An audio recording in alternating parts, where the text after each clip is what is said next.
Tänane päev võib jälle olla selline, mis võib tunduda, et keegi pakub sulle midagi, mis esmapilgul paistab väga huvitav, väga tore, väga lahe, väga hea, aga hiljem võib välja tulla, et see ei olnud päris see, mida sa arvasid, et sa saad.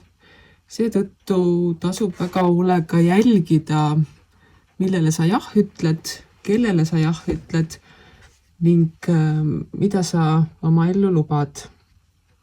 Alati ei pruugi kõik väga hea olla, mis esmapilgul meeldiv ja soe ja pehme on. Samas võib sul ellu tulla mõni selline inimene, kes kannab kõiki oma emotsioone nii-öelda särgi varrukas, et sa saad kohe peale vaadates aru, mida ta tunneb, mida ta mõtleb. Aga alati ei pruugi ka see olla nii-öelda kõige parem või kõige mõistlikum viis ellu suhtuda. Seetõttu tasub selliste inimestega ühest küljest olla väga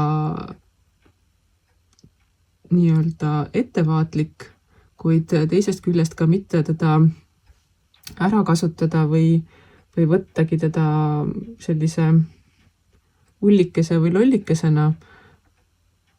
Vastupidi, suhtu inimestesse alati austusega, isegi sellistesse, kes ei pruugi sinu nii-öelda maailmapilti esimese hetkega sobida. Samas võibki olla see, et sa tunned, et alguses tundub see inimene sellise mitte väga sinulikuna, kuid ka see võib hiljem nii-öelda vastupidiseks osutuda ning just seda inimest ongi sinu ellu praegusel hetkel vaja. Mis omakorda toob kaasa selle, et sa vaata tulevikku, kuhu sina teel oled, mida sina seal tulevikus tegema kavatsed hakata ning plaani oma tänaseid tegevusi kõik sellest lähtuvalt. Samuti võib sealt tulevikust tulla sulle huvitavaid ideid ja võimalusi ning kui sa praegu selle ukse nii-öelda kinni lööd nende ees, siis sa jääd nendest lihtsalt ilma.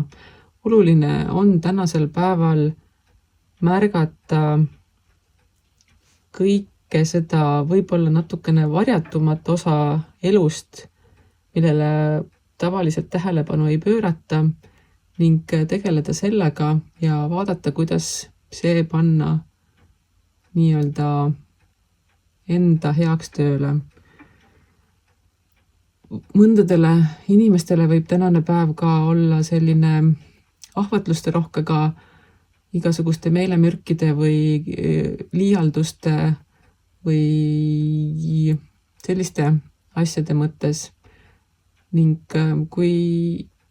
kui suuta nendest täna hoiduda, siis ei tohiks ka homne päev kuidagi keerulisem tulla. Nii et tänasel päeval jälgi seda, et kõik ei ole kuld, mis hiilgab. Võib-olla need inimesed, kes sinu ellu täna tulevad, ongi päriselt sellised, nagu nad näitavad, et nad on, nende emotsioonid töötavadki täpselt nii, nagu nad neid välja näitavad, mis omakorda ei tähenda, et see on kas halb või hea, vaid nemad ongi sellised, sina tee sellest enda järeldused, käitu vastavalt ning loe hoovuseid ning vaata, kuhu sa tulevikus välja purjetad. Usalda elu!